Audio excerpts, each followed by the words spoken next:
Test ক্যারিয়ারের শেষ ম্যাচটা খেলে ফেললেন সাকিব আল হাসান।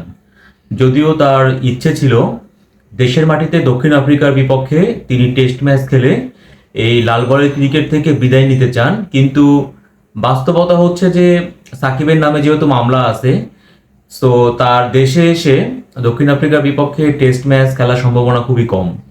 তার মানে একটা বিষয় পরিষ্কার যে কানপুরেই সাকিব আল হাসান তার টেস্ট ক্যারিয়ারের শেষ ম্যাচটা খেলে ফেললেন। সো এই কানপুর টেস্টে সাকিবের আসলে পারফরমেন্স কেমন ছিল, মানে যেহেতু তিনি তার ক্যারিয়ারের শেষ ম্যাচটা খেলে ফেললেন এখানে।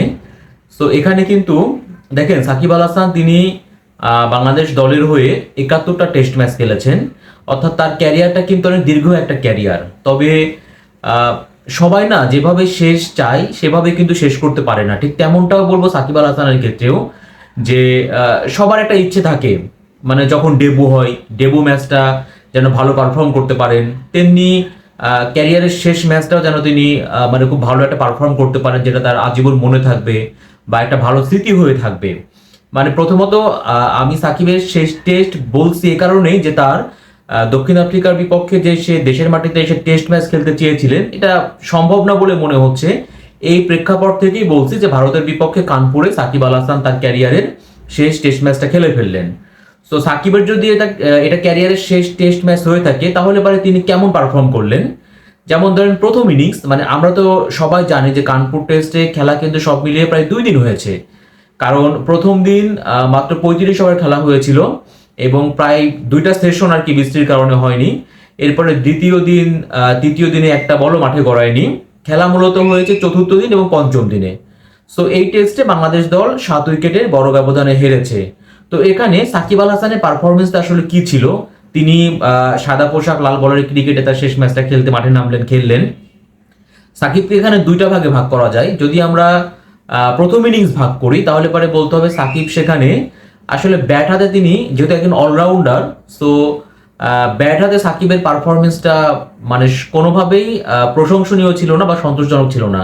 তিনি 17 বল খেলেছিলেন, 2টা বাউন্ডারি মেরেছিলেন, 9 রান করেছিলেন এবং তার উইকেটটা নিয়েছিল রবিচন্দ্রন অশ্বিন। এই ছিল সাকিবের ব্যাটিং এ পারফরমেন্স। কিন্তু যদি আপনি অ্যাজ এ বলার হিসেবে সাকিবকে আপনি কাউন্ট করেন তাহলে পরে বলবেন যে প্রথম ইনিংসে সাকিব খুবই দুর্দান্ত বোলিং করেছেন, কারণ তিনি 11 ওভার বোলিং করেছেন, 78 রান দিয়েছেন, কিন্তু ভারতের মূল্যবান 4টা উইকেট নিয়েছেন।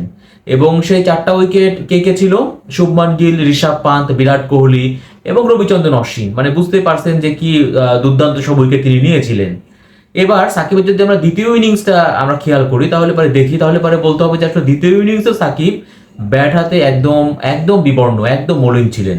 মানে সাদা পোশাকে একদম মলিন ভাবে তিনি দ্বিতীয় ইনিংসটা শেষ করেছেন। সেখানে তিনি মাত্র 2টা বল মোকাবেলা করতে পেরেছেন এবং রবীন্দ্র জাদেজার বলে তিনি রানের খাতা খুলতে পারেননি, 0 রানে আউট হয়েছেন।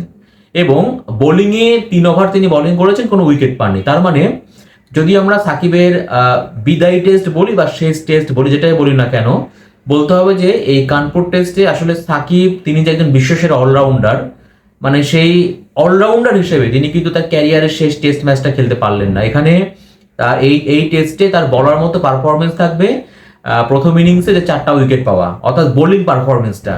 তিনি একজন বিশ্বসেরা অলরাউন্ডার হয়ে তার শেষ ম্যাচটা তিনি খেলতে পারলেন না, এটা তার জন্য অবশ্যই একটা দুঃখের হয়ে থাকবে। তবে বাস্তবতা বলছে যে এই কানপুর টেস্টটাই সাকিবের শেষ টেস্ট। যদিও অক্টোবরে দক্ষিণ আফ্রিকা বাংলাদেশ সফরে আসবে এবং তারা 2টা টেস্ট ম্যাচ খেলবে, সাকিবের ইচ্ছা এই টেস্ট ম্যাচ খেলে ক্যারিয়ারকে লাল বলের ক্রিকেটকে বিদায় বলা। এখন সেটার জন্য আমাদের অপেক্ষা করতে হবে যে সাকিব দেশে এসে দক্ষিণ আফ্রিকার বিপক্ষে টেস্ট ম্যাচ খেলতে পারবেন কিনা। যদি না পারেন তাহলে পারে কানপুর টেস্টটাই তার ক্যারিয়ারের শেষ টেস্ট, এবং সেই শেষ টেস্ট বা বিদায়ী টেস্টটা সাকিবের মতো হলো না, মানে একজন বিশ্বসেরা অলরাউন্ডারের মতো হলো না। এইটা হয়তো সাকিবের একটা আফসোস বা অতৃপ্তি আসলে থেকেই যাবে, যে তিনি যেভাবে শেষ করতে চেয়েছিলেন হয়তো তিনি ভালো বলতে পারবেন যে তিনি তার এই পারফরমেন্সে তুষ্ট কিনা, কিন্তু একজন ক্রিকেট সমর্থক হিসেবে অবশ্যই বলতে হবে যে সাকিবের ব্যাটিংটা খুবই বাজে ছিল, খুব বাজে হয়েছে। বোলিংয়ে তিনি ভালো পারফরমেন্স করেছেন প্রথম ইনিংসে, বাট ওভারঅল যদি আমি বলি তাহলে পরে বলতে হবে সাকিবের যেভাবে ক্যারিয়ারটা শেষ হওয়া দরকার ছিল লাল বলের ক্রিকেটে, সেভাবে তার শেষটা হলো না।